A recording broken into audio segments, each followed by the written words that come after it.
Welcome back. It's Kovacs Report, and it's time for another review. This time, it's one of the best DC books out there right now, Mr. Terrific Year One. So this is a character that I never knew much about. I've seen him in a few panels here and there, maybe a cartoon.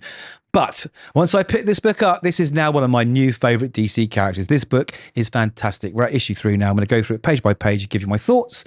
So there will be spoilers, so please read the book first. Don't want to spoil. Like the video if you can, and hit subscribe. Let's dive straight in. So Letson and De Landro, they are knocking this out of the park. They have not missed one single beat, not one panel, not one brushstroke, not one letter out of place. This has been consistently brilliant, and we are at issue 3 here. So it is I guess, an origin story. And there's 2 timelines here. We've got the present, which ties into what's going on with Darkseid and the All-In line of books. He's investigating this netherlight energy, and it reminds him of where this all began, this netherlight energy, right? So he's investigating that in present time. It led him to this laboratory. And, of course, there's a big scuffle with these dogs that came out of this sort of netherlight portal thing. So he's fighting them off. But he does get sucked into this, I guess it's a portal, and he finds himself at the Palace of Eternity. Now, I don't know much about the Palace of Eternity. It does reference Flash 799 here. I don't know much about that, but the dog has now turned friendly. Okay, and he notices something very, very different from the time he was there previous, which is there's parademons everywhere. So he's like, right, let's go. Let's get some action. And then we jump back. We jump back to the past. Now, the Prescott building is this giant tech giant, and he sold lots of technology to Prescott. And she's this horrible CEO, absolute girl boss, terrible human being. And she's got this netherlight generator, which is generating energy, and it's hurting people in the surrounding area. It's causing them to get ill. And his friend and some other guys went in there to try and sabotage it, put it out of operation. But in the process, his best friend died. Now, he is suffering still with the grief and trauma of losing his wife. And it's heavy. You know, you really feel it in the first 2 issues, what this man's going through. But it's time he did something about it, right? It's time he got up, grabbed his helmet, grabbed his cool jacket, and went in and did something about it. So he goes to the Prescott building in his sort of first iteration of his Mr. Terrific costume here. And he's starting to use all his tech. And that's his kind of his powers, his brain and his tech. So he's got this hologram to distract. And he goes in there and he's like, right, I'm going to sabotage this damn thing. I'm going to do something to this generator that's causing harm to people. Buy some time to figure out what's going on. Now, while that's happening, Prescott, Athena Prescott, she visits Lex Luthor, who happens to be in town, right, at the same time that this gang of people went in to sabotage and steal the Nexus engine plans. Now, she knows it's him, but he's like, hey, want me? Prove it. And she's like, right, I'm going to eviscerate you if you cross me. There, I love how she speaks, actually, because this is girl boss done right. She goes, there are larger forces at work, Lex, things you couldn't possibly understand. Go back to Metropolis and have your petty squabbles with Big Blue. Whatever you have to do to make that little boy inside you feel like he's enough. But if you cross me, I will see you out of existence, absorb your company, erase your name from history, and desecrate your grave. Try me. She is badass. I love how she is written, because this is how you draw, or rather write, a evil, empowered woman.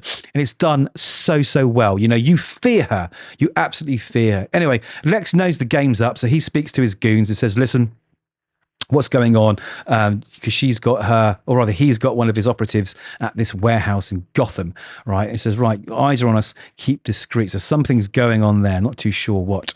Anyway, Prescott's got her goons on the surveillance monitors trying to figure out what's all going on.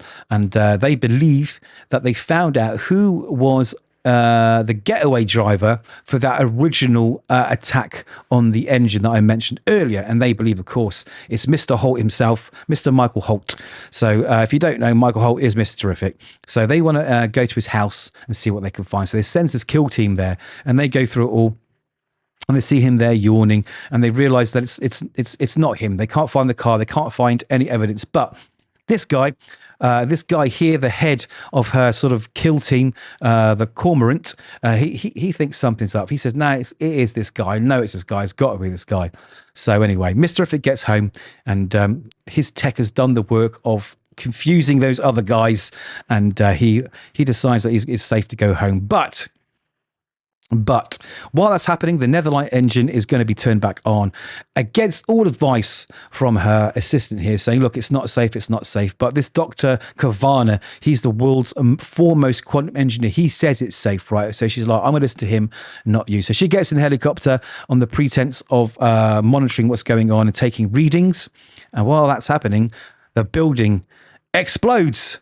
Kaboom. Okay, boom. You notice the bat signal goes up. Now, this is a really, really subtle touch, which I think is absolute genius of Al Letson, because it reminds you that you are in a shared universe.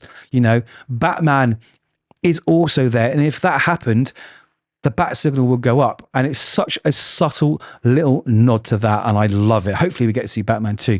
But again, I know it's only one panel, a whole book, but it just shows how much Al Letson's thinking about the story he's writing and how it fits into the universe that he's in.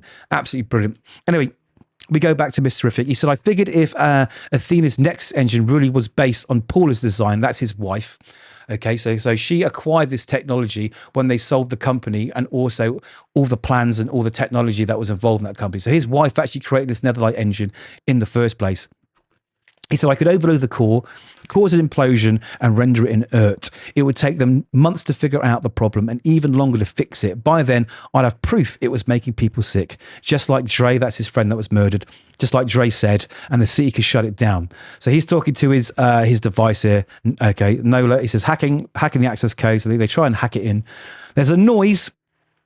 He says, when the doors opened, I didn't know how to feel. Looking at that thing, it was definitely Paula's design. On one hand, I was horrified. On the other, damn, my baby really was a genius. And again, he's still reinforcing that this man, you know, loves and respects his wife that's passed. Before he can think about anything else, he's shot in the back and he's wounded. And the old... the cormorant, as he's called, turns up and they have a fight. He's like, I know it's you. I know you're Michael Holt. You know, I'm going to kick your ass. And this fight they have and the dialogue that bounces back to him is really, really cool. Because usually you get all those superheroes and they're throwing dialogue back and forth at each other and it just feels out of place. But this is so good. It's done really well. It feels like a real fight. Anyway, this guy... he really, really wants to mess up Mr. Terrific, and he is smashing the hell out of him. And Mr. Terrific calls to his little device, Nola, to find me an exit, and he is pounding him over and over again with this baton. It's not looking good, crushing his helmet, and I guess knocking him out. He says things didn't go according to plan. So this, again, was pure brilliant. Beautifully drawn, beautifully coloured, beautifully lettered. Every single word of it worth every single penny you pay for this book. It is great. I just honestly, I haven't been this excited about a DC book in years, absolute years, and especially about a character that I had no interest or love in. I am sold. I want to know more about Mr. Terrific, and I think that's why this book is brilliant too, because even if you are not into this character, you are. Once you've read this book, you love him.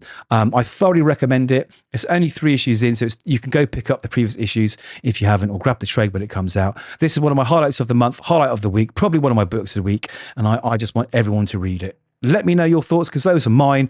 Again, like the video if you can, subscribe if you can, and I'll catch you hopefully in the next video.